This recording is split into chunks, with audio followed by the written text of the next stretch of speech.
Mark Rogers TV, the voice of college football, breaking down the game we love each and every day. National Signing Days in the books, at least the early one with February out in front. Doesn't take long to typically go down the recruiting rankings list to find Alabama. Make that like one spot. Number one class in the country once again. We got Stephen M. Smith on the line from touchdownalabama.com. All right, Stephen, we appreciate you after a grind of a day on Wednesday, of course, jumping on board with us here. I'm going to ask that you take us through National Signing Day from the Alabama perspective, because I know that there were a number of flips that came their way, a number of guys that, in particular on the LSU side, that came into the fold in Tuscaloosa.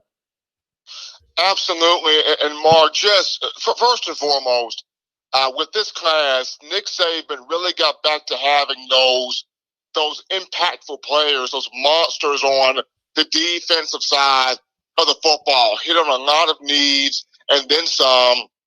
When you start the day with Devontae Smith, not the receiver Devontae Smith, the cornerback, defensive back Devontae Smith, by the way of LaSalle High School in Cincinnati, Ohio. He's got range, he's got quickness, he's got a lot of ability to him, very strong tackler. He's got the size to play corner, but Alabama may look at him to possibly play safety. As we all know, Coach Saban loves to cross-train his defensive backs. You pick up a Devontae Smith. You get a JaQuincy McKinstry from Pinson Valley High School here in Alabama, and that young man, just a very pure athlete, can play a receiver, can play defensive back. Kind of reminds me a little bit of Trayvon Diggs, of whom Alabama got in the 2016 cycle from Maryland. You've got, both of those two guys, and there's a Kadarius Callaway out of Philadelphia, Mississippi, a guy that was vastly underrated in this class, but he's got tremendous recovery speed. He can play wide receiver, but Alabama looks to play him at corner. So you picked up some defensive backs at linebacker. Coach Saban continues to stockpile that position. You look at Dallas Turner. You bring in a Kendrick Blackshear from Texas. Those Texas young men built very different. So you pick up an Ian Jackson at Prattville High School here in Alabama. He is something special, something to deal with. And then, of course, you look at Keanu Coate Keanu Coate, who was originally committed to LSU. He chooses to flip to Alabama. He will be either a nice addition, either a defensive end or an outside linebacker. You pick up some great defensive line prospects in Anquin Barnes, a 3-star from Lee High School in Montgomery. Nick Saban continuing to vastly recruit the Montgomery area.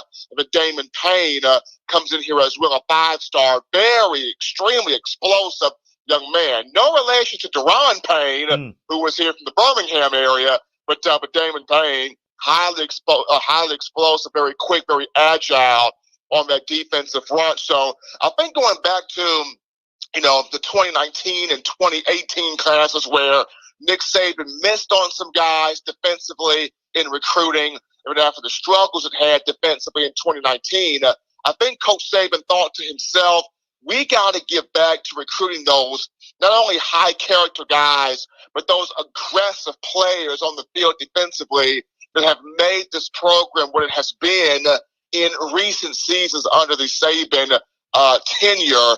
And I feel like he got back to that with this class, particularly on that side of the ball.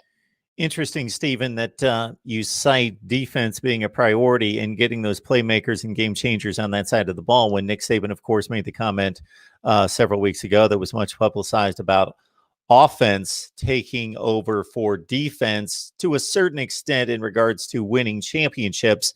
Let me ask you this, Stephen, because you followed this for a long time and have a pulse on this in regards to the offensive philosophy on the recruiting angle and how it's different for Alabama today than it was, even though they were getting playmakers like Ridley and Jones and those guys 5 and 10 years ago, how it's changed in the last couple of years with the development and the progression of the offensive passing game.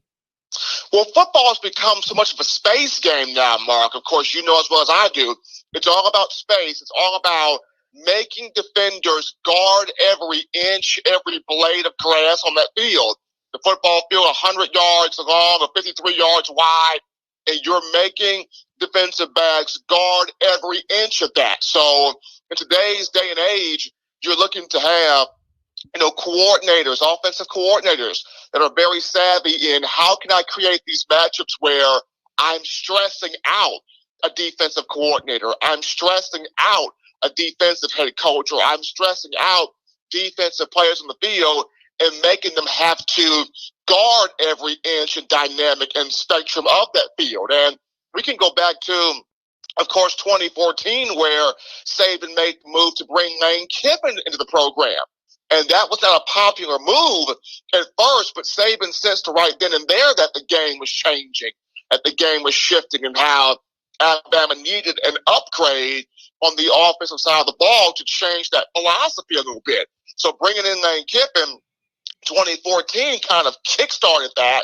And then you bring back, Sarkisian after 2016. He was at Alabama as an offensive analyst and goes to the National Football League to work with the Falcons for 2 years. But you bring back Steve Sarkisian, and he has some tendencies similar to Kiffin, but his wherewithal is even building more so on, getting the right matchups, getting the right playmakers, getting the right guys into the system to make this offense what it is. And after having, guys like the Jerry Judys, the Henry Ruggs, Devontae Smiths, Jalen Waddles in here for the last couple of years, and you lose a Henry Ruggs, you lose a Jerry Jeudy to the NFL.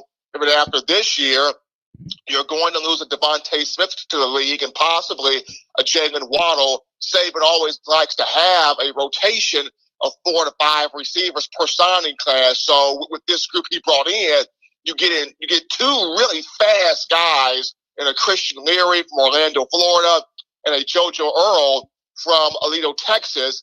But then you bring in 2 physical, big body athletic guys, both from the South Florida area, in Asia Hall and Ja'Cory Brooks. So Saban got a mixture of guys in this class to continue what Sarkisian wants to do in stressing out these defenses, because football now has become way more of a speed and space and playmaker matchup type game on offense.